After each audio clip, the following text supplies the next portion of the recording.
Hello everyone, welcome to study IAS YouTube channel. दोस्तों, मेरा नाम है आदित्य कुमार मिश्रा और स्वागत करता हूं मैं आपका स्टडी आईएएस के यूट्यूब चैनल पे।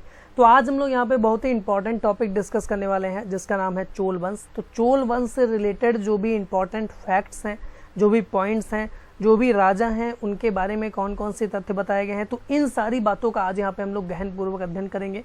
तो आपसे मेरी सबसे पहले रिक्वेस्ट है, अगर जो आप चैनल पे नए हो तो इसको सब्सक्राइब कर लो और ज़्यादा से ज़्यादा इसको शेयर करो।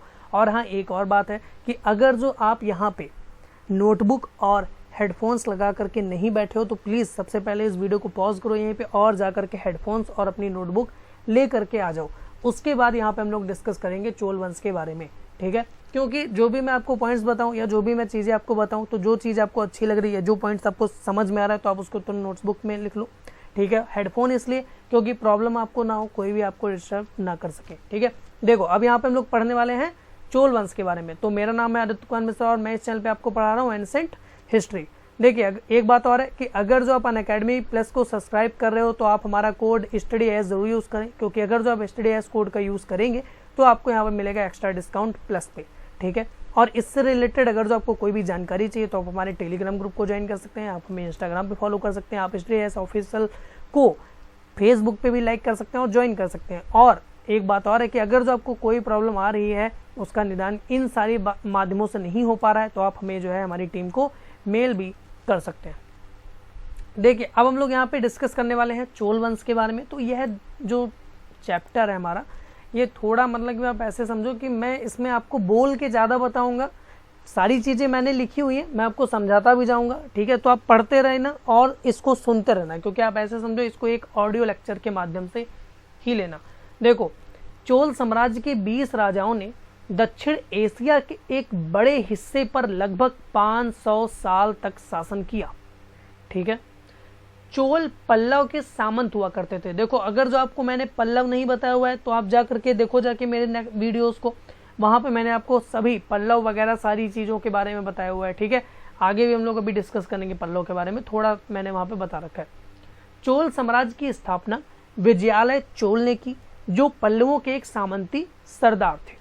विजयालय ने 9वीं शताब्दी यानी कि 850 से 871 ईस्वी में चोल वंश की स्थापना की थी। उसने 850 ईस्वी में तंजौर को अपने अधिकार में कर लिया और पांड्य राज पर चढ़ाई कर दी।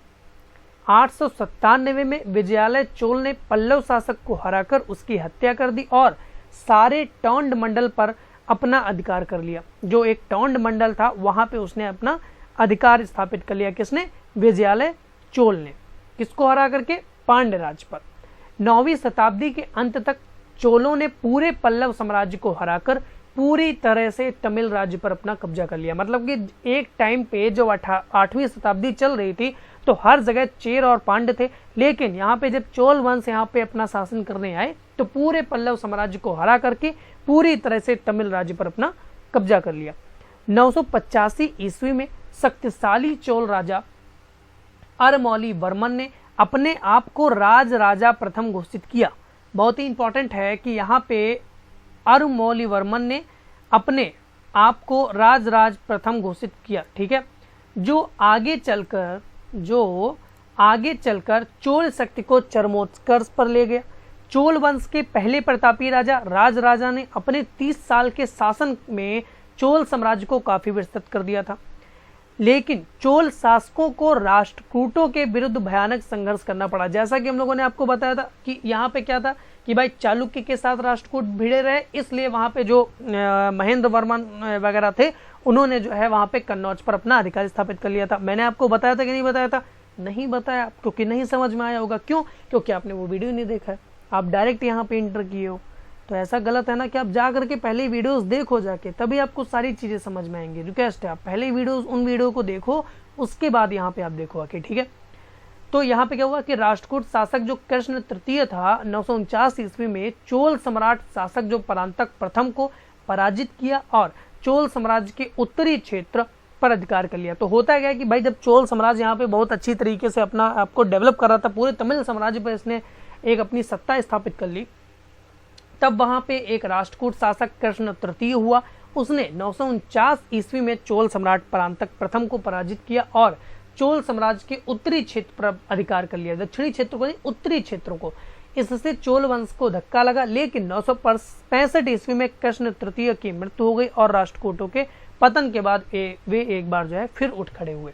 ठीक है, तो यहाँ पे होता क्या है कि भाई 965 ईस्वी में जब कृष्ण तृतीय मर जाता है, उसकी मृत्यु हो जाती है, तो राष्ट्रकूट जो है उनका जब पतन हो जाता है, क्योंकि उसके बाद जो है कोई ऐसे राजा नहीं बचते हैं जो पूरे साम्राज्य को अपना संभाल सके। ठीक है, फिर उसके बाद जो है यहाँ पे चोल वंश अपना अधिकार स्थापित कर लेता है।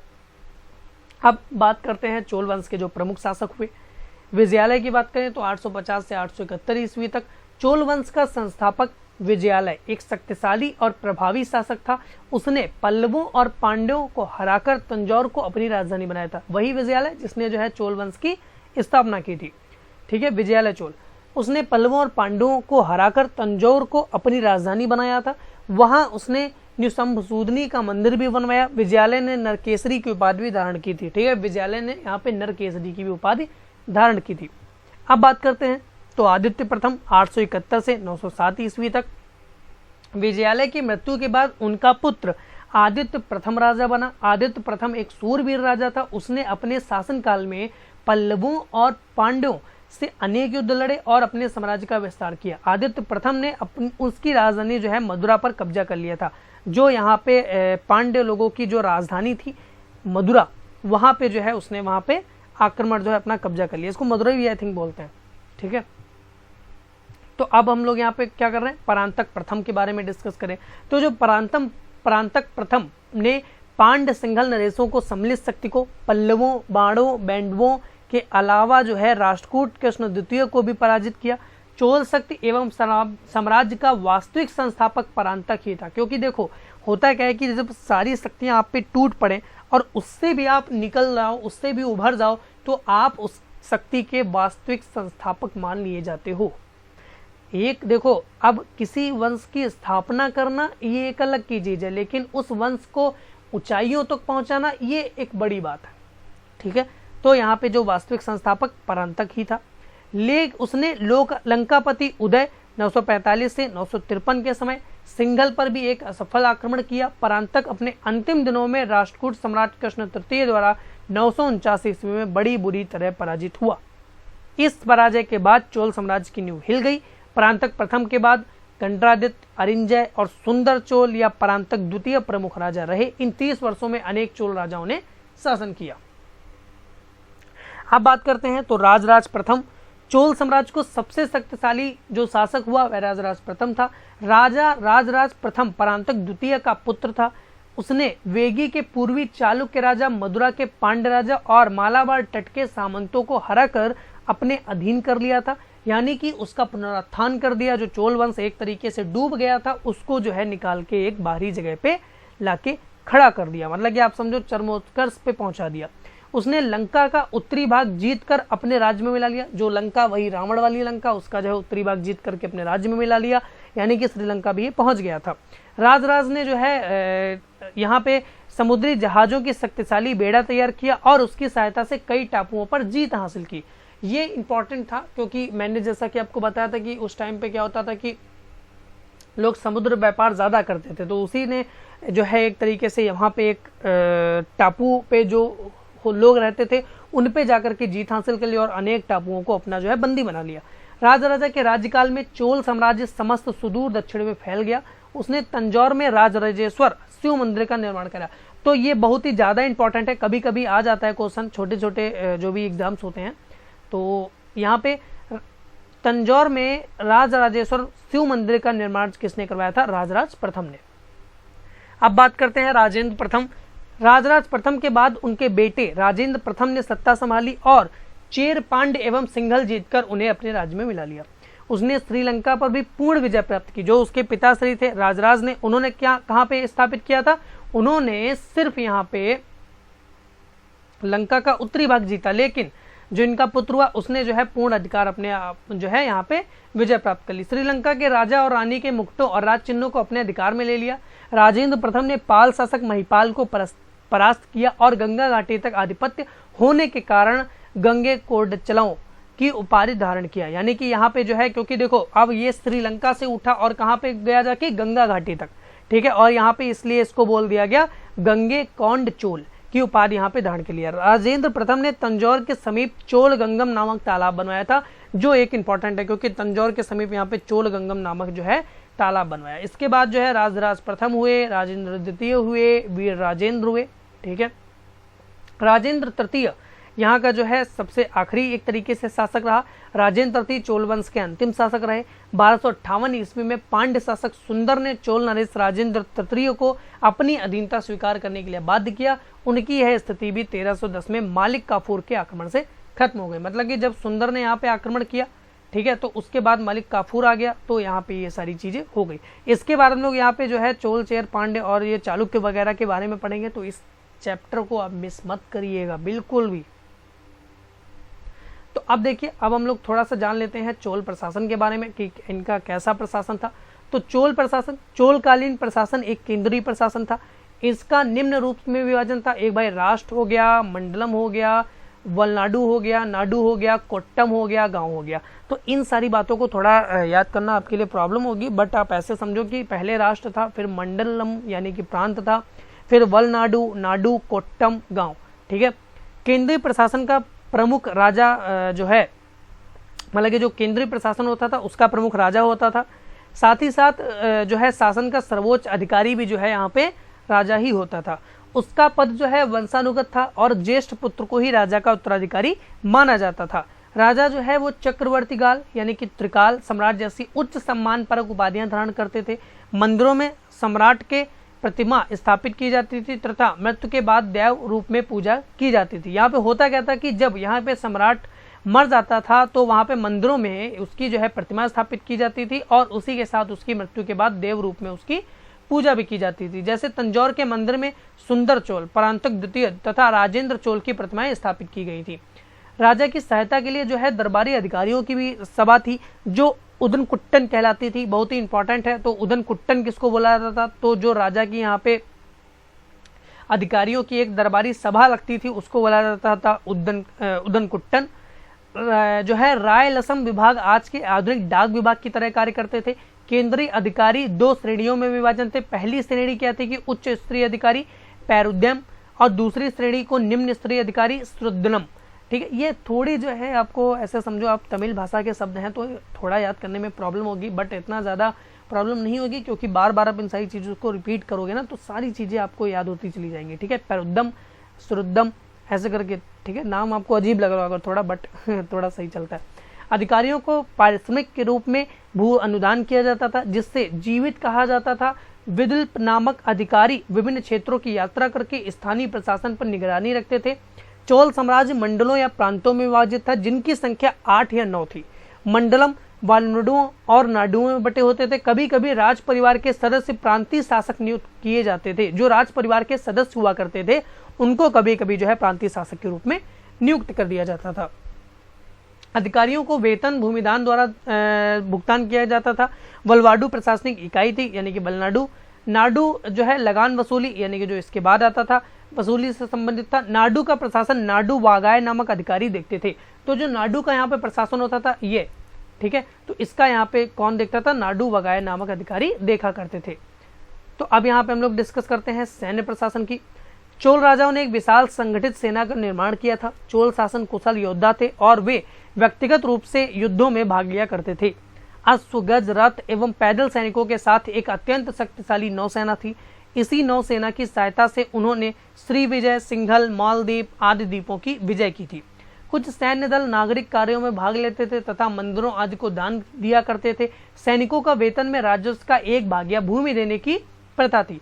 लेखों में बड़प्पे यानी कि पैदल सैनिक, बिल्लगल यानी कि धनुर्धारी सैनिक यानी कि, फिर उसके बाद जो है कुडिरेच्छवेगर जो है यहाँ पे अश्वरोही सैनिक यानी कि अन्याटक कुजिमल्लर अन्याटक कुजिरमल्लर गज सेना आदि का उल्लेख मिलता है। ठीक है, तो यहाँ पे ये प्रॉब्लम हुई थोड़ी पढ़ने में, आप इसको जो है सही तरीके से पढ़ लीजिएगा। अन्याटक कुजिरमल्लर, ठीक है, आप इसको धीरे धीरे जब पढ़ोगे तो सही चीजें आपको समझ में आ जाएंगी। फिर न्याय प्रशासन की ओर डिस्कस करें तो न्याय प्रशासन के लिए जो है नियमित न्यायालयों का उल्लेख अनेक लेखों में हुआ है। जैसे धर्मासन राजा का न्यायालय तथा धर्मासन भट्ट न्यायालय के पंडितों न्यायाधीश को धर्म भट्ट कहा जाता था जिनके परामर्श से विवादों का निर्णय किया जाता था। दीवानी एवं फौजदारी मामलों में अंतर स्पष्ट नहीं है, क्योंकि यहाँ पे क्या होता था कि भाई दीवानी और फौजदारी होती भी थी कि नहीं होती थी, इसके लिए यहाँ पे प्रॉब्लम हुई। नरवध तथा हत्या के लिए दंड व्यवस्था थी कि अपराध पड़ोस के मंदिर में अखंड दीप जलवाने का प्रबंध करे। वस्तुतः यह एक प्रकार का प्रायश्चित था, किंतु मृत्युदंड दिए जाने के भी उदाहरण प्राप्त हुए हैं। राजद्रोह भयंकर अपराध था जिसका निर्णय स्वयं राजा द्वारा किया जाता था। इसमें अपराधी के मृत्युदंड के साथ ही उसकी संपत्ति भी जब्त कर ली जाती थी। जब यहाँ पे अपराधी को मृत्युदंड दे दिया जाता था तो उसकी यहाँ पे संपत्ति भी जब्त कर ली जाती थी। 13वीं सदी के चीनी लेखक चाउ जू कुआ ने चोल दंड व्यवस्था के बारे में विस्तृत जानकारी प्रदान की हुई है, यानी कि यहाँ पे कैसा जो है दंड दिया जाता था, न्याय कैसा था, सारी चीजें यहाँ पे जो है आपको चाउ जू कुआ के जो भी यहाँ पे इन्होंने बुक लिखी है तो उनके बारे में यहाँ पे आपको मिल जाएगा। इसके बाद जो हम लोग डिस्कस करेंगे तो यहाँ पे सामंत प्रथा का अर्थ और उत्पत्ति, यहीं से जो है सामंत प्रथा की अर्थ और उत्पत्ति के बारे में लोग डिस्कस कर लेते हैं, क्योंकि इसके आगे हम लोग और बहुत कुछ अभी पढ़ने वाले हैं इसके बाद। ठीक है, एक चैप्टर शायद मैं आपके लिए और बनाऊं एंसेंट हिस्ट्री का, बट इसके बाद आपका मध्यकालीन भारतीय इतिहास चालू हो जाएगा। तो आप बहुत ही अच्छी तरीके से आपने ये कोर्स पढ़े हुए हैं। ठीक है, और हम सारी चीजों को आगे और पढ़ेंगे। सामंत प्रथा से तात्पर्य एक ऐसी व्यवस्था से है जिनमें कुछ चुने हुए लोग बिना किसी श्रम के भूमि में जीविकोपार्जन करते थे। इन्हीं लोगों का समूह सामंत वर्ग के नाम से जाना जाता था। सामंती प्रथा का विकास गुप्तोत्तर काल यानी कि विशेष रूप से 800 ईस्वी से 1200 ईस्वी के बीच हुआ। एक चीज इंपॉर्टेंट है बहुत ही ज्यादा कि सामंत प्रथा से तात्पर्य एक ऐसी व्यवस्था से है जिनमें कुछ चुने हुए लोग बिना किसी श्रम के भूमि से जीविकोपार्जन करते थे। इन्हीं लोगों का समूह सामंत वर्ग के नाम से जाना जाता था। और सामंती प्रथा का जो विकास हुआ वह हुआ जाके गुप्तोत्तर काल से, विशेष रूप से 800 ईस्वी से 1200 ईस्वी के बीच में। इस काल के यह वर्ग शक्तिशाली हो गया क्योंकि यहाँ पे इनको श्रम करना नहीं पड़ता था। वस्तुतः इनकी उत्पत्ति सातवाहनों और उसके बाद भूमिदान की प्रथा आरंभ होने के साथ ही हो चुकी थी तथा ब्राह्मणों के जीविकोपार्जन के लिए उन्हें कर मुक्ति भूमि दे जाने लगी थी। लेकिन ब्राह्मणों को भूमि से मात्र कर वसूलने का ही अधिकार था, प्रशासन करने का नहीं।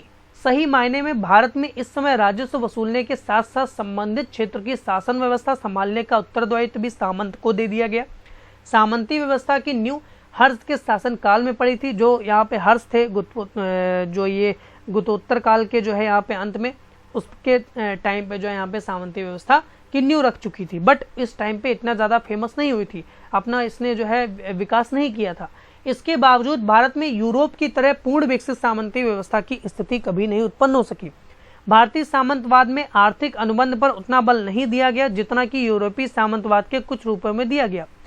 7वीं शताब्दी अर्थात हर्ष काल से सरकारी अधिकारियों को नगद वेतन के स्थान पर दिए जाने वाले भूमि अनुदान में सामंती प्रक्रिया को बल प्रदान किया।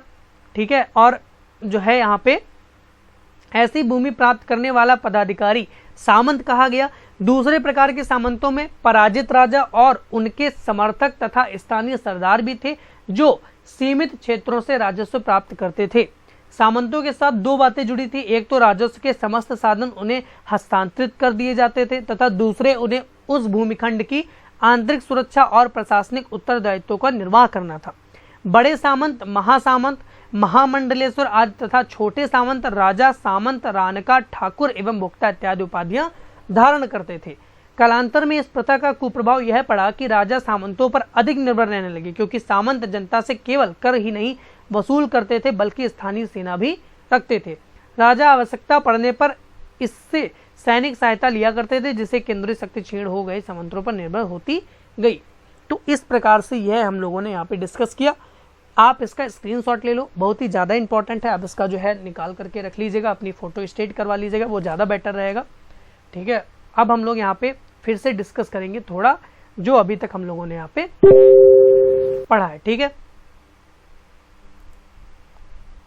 ओके। तो अब देखो चोल, यहाँ पे हम लोग डिस्कस कर रहे हैं चोल वंश के बारे में। देखो, चोल पल्लव के सामंत हुआ करते थे। इसकी जो है स्थापना किसने की? विजयालय चोल ने। और यहाँ पे दक्षिण एशिया के एक बड़े हिस्से पर लगभग 500 साल तक यहाँ पे इन्होंने शासन किया। ठीक है, और यहाँ पे 850 ईस्वी में जो है यहाँ पे तंजौर पर अपना अधिकार प्राप्त कर लिया। किसने कर लिया था? विजयालय ने। 30 साल के शासनकाल में जो है यहाँ पे चोल वंश के जो प्रतापी राजा राजराजा थे, उन्होंने जो है 30 साल के शासनकाल में चोल साम्राज्य को काफी विस्तृत कर दिया था। अब बात करते हैं चोल वंश के प्रमुख शासक के बारे में। तो विजयालय यहाँ पे हुए। चोल वंश का संस्थापक विजयालय एक शक्तिशाली और प्रभावी शासक था।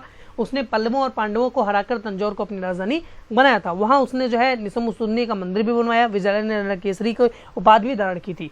आदित्य प्रथम यहाँ के इसके बाद जो है राजा हुए। विजयालय की मृत्यु के बाद उनका पुत्र आदित्य प्रथम राजा बना। आदित्य प्रथम एक सूरवीर राजा था। उसने अपने शासनकाल में पल्लवों और पांडवों से अनेक युद्ध लड़े और अपने साम्राज्य का विस्तार भी किया। आदित्य प्रथम ने उनकी राजधानी मदुरा पर भी कब्जा कर लिया था। परांतक प्रथम ने पांड्य सिंघल नरेशों की सम्मिलित शक्ति को पल्लवों, बाड़ों, बैंडवों के अलावा राष्ट्रकूट द्वितीय जो है यहाँ पे कृष्ण द्वितीय को भी पराजित किया। चोल शक्ति एवं साम्राज्य का वास्तविक संस्थापक परांतक ही था। क्यों? क्योंकि उसने ये सारे कार्य यहाँ पे किए। इन 30 वर्षों में अनेक चोल राजाओं ने शासन किया। ठीक है, इसके बारे में राजराज प्रथम चोल साम्राज्य का सबसे शक्तिशाली शासक राजराज प्रथम था। राजराज प्रथम परांतक द्वितीय का पुत्र था। उसने वेगी के पूर्वी चालुक्य राजा, मदुरा के पांड्य राजा और मारवाड़ तट के सामंतों को हराकर अपने अधीन कर लिया। इसने लंका का उत्तरी भाग जीतकर अपने राज्य में भी मिला लिया था और यहाँ पे इसने जो है समुद्री सहायता से यहाँ पे सुदूर दक्षिण में फैल गया और टापुओं पर भी जीत हासिल कर ली। राजेंद्र तृतीय की बात करें तो राजेंद्र तृतीय जो है चोल वंश का अंतिम शासक रहे।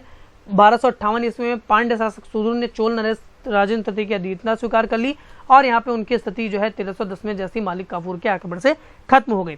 एक यहाँ पे और हम लोगों ने छोड़ दिया राजेंद्र प्रथम। यहाँ पे राजेंद्र प्रथम ने जो है यहाँ पे पूरी तरीके से जो है श्रीलंका पर पूर्ण विजय यहाँ पे प्राप्त कर ली थी राजेंद्र प्रथम ने। ठीक है, और यहाँ पे इन्होंने चोल गंगम नामक तालाब भी बनवाया था। तो अब इनकी शासन व्यवस्था की बात करें तो चोल प्रशासन जो है यहाँ पे राष्ट्रमंडलम, प्रांत, वलनाडु, नाडु, कोट्टम गांव केंद्रीय प्रशासन का प्रमुख राजा होता था और साथ ही साथ जो है शासन करने के लिए उसको सर्वोच्च अधिकारी प्राप्त थे। इसका जो है पद हुआ करता था वंशानुगत और ज्येष्ठ पुत्र ही जो है राजा यहाँ पे होता था। और यहाँ पे सैन्य शासन की बात करें तो चोल राजाओं की एक विशाल संगठित सेना थी। यहाँ पे जो अश्व, गज, रथ और पैदल सैनिक भी साथ ही साथ यहाँ पे अत्यंत शक्तिशाली नौसेना भी थी और इनको जो है जो यहाँ पे बड़प्पे थे उनको पैदल सैनिक, बिल्लगल यहाँ पे धनुर्धारी सैनिक और कुडरेच्चुबेगर यहाँ पे अश्वारोही सैनिक और आने अटक कुजीरमल यहाँ पे गज सेना आदि का उल्लेख मिलता है। न्याय प्रशासन की अगर जो बात करें तो यहाँ पे जो है 13वीं सदी के जो चाउजू कुआ है वहाँ पे जो है चोल दंड व्यवस्था की आपके विस्तृत जानकारी मिल जाएगी। यहाँ पे जो है यहाँ पे जो ये न्यायालय के पंडितों को, न्यायाधीश को धर्मभट्ट कहा जाता था। सामंत प्रथा की यहाँ पे हम लोगों ने पूरी सही तरीके से डिस्कस कर लिया तो इसको डिस्कस करने का कोई यहाँ पे बनता नहीं है। लेकिन यहाँ एक चीज और है कि सामंती जो प्रथा यहाँ पे विकास हुई वो गुप्तोत्तर काल में विशेष रूप से 800 ईस्वी से 1200 ईस्वी के बीच ही हुई थी। तो आज हम लोगों ने यह सारी चीजें डिस्कस की। आई होप कि आपको ये वीडियो अच्छा लगा होगा और अगर जो आपको वीडियो अच्छा लगा हो तो प्लीज ज़्यादा से ज़्यादा इस वीडियो को लाइक, शेयर एंड कमेंट करके बताइएगा और स्टडी एस कोड को आप अनअकैडमी को सब्सक्राइब करते वक्त जरूर यूज़ करें। तो आज के लिए धन्यवाद। हम मिलते हैं अपने नए चैप्टर में नए स्टडी टॉपिक को लेकर के।